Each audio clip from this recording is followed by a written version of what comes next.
चुनावी वर्ष में पिछले कुछ दिनों में सक्रिय हुए चेहरों के बाद अब उदयपुर में दोनों पार्टियों के प्रमुख दावेदार पैराशूट कैंडिडेट को लेकर चिंता में हैं।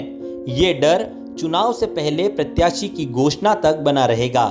असल में इस डर के पीछे बड़ा कारण ये है कि दोनों संगठनों में ऐसे कई नेता हैं जो सियासी वजूद और पहुंच के चलते अब उदयपुर शहर में चुनाव लड़ने का मन बना रहे हैं।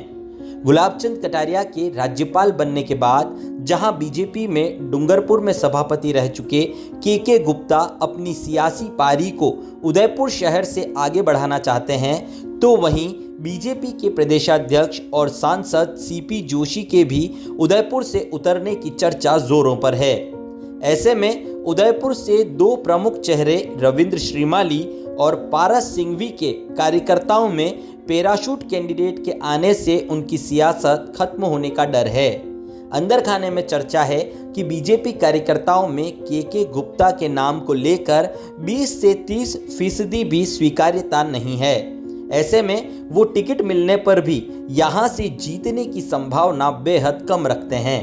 कहा जा रहा है कि अपनी सियासी पहुंच का इस्तेमाल कर टिकट ला सकते हैं, जबकि उदयपुर में उनकी लोकप्रियता या धरातल पर कार्यकर्ताओं में पकड़ ही नहीं है। वहीं सीपी जोशी के चुनाव लड़ने की चर्चा पर उनके करीबी पदाधिकारी भी बहुत कम गंभीर हैं। जोशी के नाम को भी उदयपुर के कार्यकर्ता पैराशूट वाला ही मान रहे हैं। चर्चा तो यह भी है कि बीजेपी प्रदेशाध्यक्ष बदलने के बाद अलका मुंदड़ा, प्रमोद सामर की दावेदारी भी कमजोर हुई है। अनौपचारिक चर्चा है कि अलका और सामर के समर्थक सतीश पूनिया के रहते अपनी बड़ी संभावनाएं तलाश कर रहे थे, मगर दोनों नेता हाल ही में हुए सेटअप परिवर्तन से विधायक के टिकट दावेदार की दौड़ से काफी दूर हो गए हैं। हालांकि इन नेताओं का उदयपुर में जनाधार भी नहीं माना जाता रहा है। हालांकि बीजेपी में किरण जैन, मनोहर चौधरी, जिनेंद्र शास्त्री, प्रदीप श्रीमाली, जगदीश सुथार जैसे कई नेता भी अपने आप को इस दौड़ में मानते हैं। हालांकि इन नेताओं का जनाधार और कार्यकर्ताओं में स्वीकार्यता भी कम है। हालांकि विधायक प्रत्याशी के लिए अहम दावेदारों में इन नेताओं को कभी सीरियस नेता माना ही नहीं जाता। इन्हें पार्षद पद के दावेदार तक ही ठीक समझा जाता रहा है। वहीं लंबे समय से उदयपुर में शहर विधानसभा से जीत का ख्वाब देख रही कांग्रेस पार्टी भी 2023 में नई संभावनाएं देख रही है, लेकिन यहां बहु पैराशूट कैंडिडेट के उतरने का डर है। पिछले कुछ महीनों में कांग्रेस के डूंगरपुर जिलाध्यक्ष दिनेश खोडनिया, राष्ट्रीय प्रवक्ता पवन खेड़ा और गौरव वल्लभ की उदयपुर में बढ़ी सक्रियता भी इस चर्चा को और बल दे रही है। हालांकि इन तीनों नेताओं की उदयपुर के स्थानीय पदाधिकारियों में कोई समझ या पकड़ नहीं है। खोडनिया भी डूंगरपुर के टीएसपी क्षेत्र में जाने से जैन समाज में अपनी पकड़ के दावे के साथ उदयपुर में एंट्री का सोच रहे हैं। उनके टिकट के पीछे का कारण यह है कि वे सीएम अशोक गहलोत के काफ़ी नज़दीकी माने जाते हैं।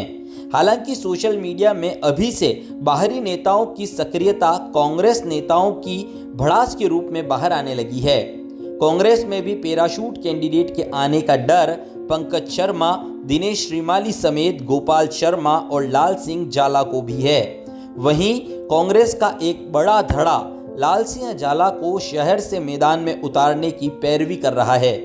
हालांकि अपने आप को बड़ा नेता बताकर मीडिया में आने की कोशिश में लगे मनोनीत पार्षद अजय पोरवाल, अरुण टाक, के शर्मा, सुरेश श्रीमाली भी अपने आप को विधायक प्रत्याशी समझते हैं, जबकि इन नेताओं का न सामाजिक कोई आधार है न कार्यकर्ताओं में कोई पकड़। पिछले दिनों में हुए तथाकथित ऑनलाइन सर्वे में भी इन्हीं छुटभइये नेताओं ने अपने नाम को उछालकर चर्चा में आने की कोशिश की थी। इन नेताओं का जमीनी धरातल और लोकप्रियता भी अब तक वार्ड लेवल की ही रही है। बहरहाल इस विशेष मौसम में कई महीनों तक आए दिन समीकरण बनते और बिगड़ते दिखेंगे, मगर टिकट की घोषणा तक दोनों पार्टियों के प्रमुख दावेदारों में पैराशूट के नाम का खौफ यूं ही बना रहेगा। उदयपुर से पल पल राजस्थान के लिए स्पेशल डेस्क की रिपोर्ट।